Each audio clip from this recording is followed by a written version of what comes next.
Olá, tudo bem? Você sabia que para todas as escrituras sagradas existe pelo menos 70 interpretações bíblicas? Segundo os grandes eruditos, para cada versículo bíblico existe pelo menos 70 interpretações.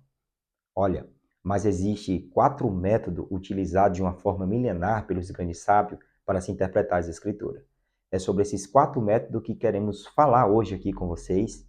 Eu me chamo Edson Neto, você está no canal Casa Judaica e não sai daí para juntos somarmos para o reino do Deus Todo-Poderoso.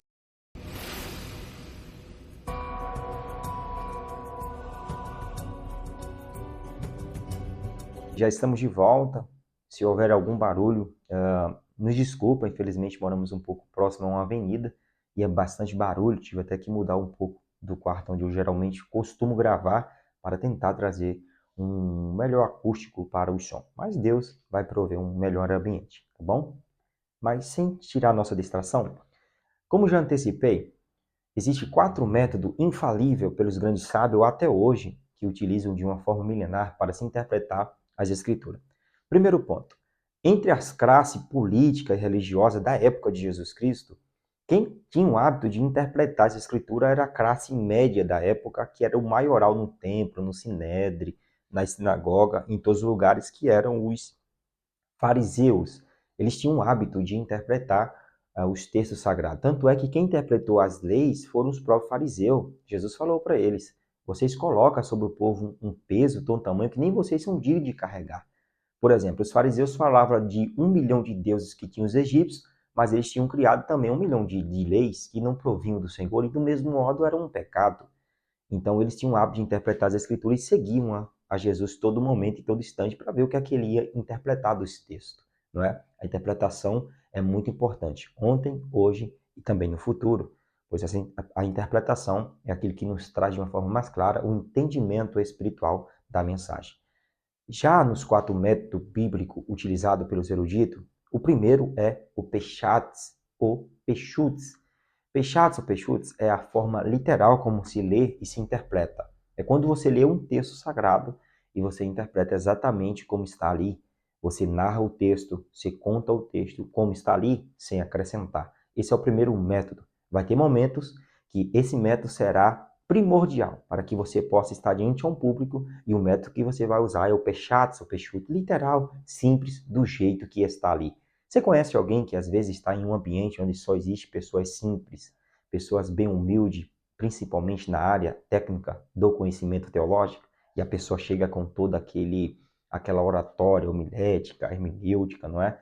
E acaba às vezes até atrapalhando o desenvolvimento de Deus operar no meio da igreja por falta de conhecer esse método. O método Peshatz, simples, literal, se lê e interpreta como está ali. O segundo modo é o Reme. E Reme, gente, é parábola. Você tem que entender duas coisas. Primeiro, quando na Bíblia Jesus se refere a parábola, né, parabolis, ele está se referindo a um grupo de pessoa específica. Por exemplo, quando Jesus fala da dracma perdida, da ovelha perdida, do filho pródigo, ele está falando para os grandes religiosos. O público específico é os grandes homens poderosos do templo daquele tempo. Jesus ele narra que nos 3 eventos houve festa. O que Jesus quer retratar é que eles não se alegravam quando alguém pecava e se arrependia. Mas ele fala, ainda que vocês não se arrependam, há festa no céu, há alegria no céu. Então há um público específico. E o reme, ou parábola, é tudo aquilo que não cita nome. É quando você vai ensinar algo através de um reme, de uma parábola, e não há citação de nome, mas sim um ensinamento.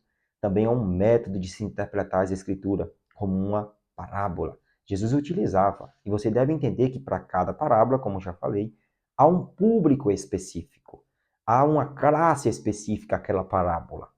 Esse é o segundo método infalível. O terceiro método, que é um dos mais importantes também, é o Midrash. O Midrash é o lado espiritual da mensagem. O que a gente deve entender é que para cada texto bíblico há uma espiritualidade nele, há um lado espiritual. Às vezes lemos só por ler e queremos interpretar do nosso jeito, não é? Ou então, nossa, vou preparar aqui um texto bonito para ministrar amanhã à noite. Ah, vou preparar esse texto porque é de vitória. Não, a gente tem que ser guiado pelo lado espiritual da mensagem. A gente tem que extrair um lado espiritual. Não adianta interpretar essa escritura sem ter um lado espiritual. Deus, ele sempre tem um lado espiritual para levar o seu público à sua igreja. Jesus, ele nunca pregou de qualquer maneira. Ele sempre pregou aparentemente como um pecado, simples, literal, o jeito que estava ali, mas sempre tinha um lado espiritual. Há um lado espiritual de uma mensagem. Você conhece alguém que prega, você acha que vai ser aquela coisa abençoada e a pessoa fala coisa por coisa e você fica ali querendo, com sede, a sua alma gritando por palavra? Por quê? Essa pessoa não entende que as escrituras têm um lado espiritual que é chamado de midrash. Esse é o terceiro método a se interpretar. O quarto, como também não é o mais importante, é o solde. Solde é o lado oculto da mensagem. Toda mensagem tem um lado oculto dela. Exemplo, você lê ela e você acha que é só aquele texto, mas sempre há uma profundidade maior que Deus ele quer te levar, não é mesmo? Sempre há um lado maior que Deus quer fazer. Porque, por exemplo, veja Salmos 23. Olha o que diz o Salmo de número 23. Olha a profundidade que o salmista relata ao Senhor como seu pastor, não é? Ele fala: "O Senhor é o meu pastor, de nada sentirei falta", que é Adonai Roi Loesa. Adonai Roi. Roi é amigo. Pode também se interpretar com o texto no original como "O Senhor é meu amigo, Roi, e nada me faltará". Depois ele fala: "Deitar-me faz em vez de pasto. Conduza-me mansamente às águas tranquilas". Isso é um nível físico. Agora veja o outro nível. Refrigera minha alma, lado espiritual. Se você pegar o contexto do Salmo 23, você vai entender que o salmista está revelando Deus como aquele que trata o lado físico e o lado espiritual. O 3 já é o espiritual. Refrigera minha alma, guia-me imensamente pela vereda da justiça, para amor do teu nome, que é Adonai de Sedequim, Deus da justiça de Israel. Né? Aí depois o 4, ainda que eu andasse pelo vale da sombra da morte, não temeria mal algum, físico. Agora quando você vai ver o outro, prepara uma mesa perante mim na frente dos meus inimigos, unge minha cabeça com espiritual. Então aqui está relatando um lado de um lado oculto da mensagem, que às vezes a gente lê e não percebe, mas ele está retratando o Deus Todo-Poderoso como o verdadeiro pastor. E o verdadeiro pastor, ele trata da sua alma e do seu físico. Jesus mesmo ensinou dizendo: "Não tema o homem que mata a sua carne, mas tema a Deus, que mata a sua carne e lança a sua alma no fogo do inferno".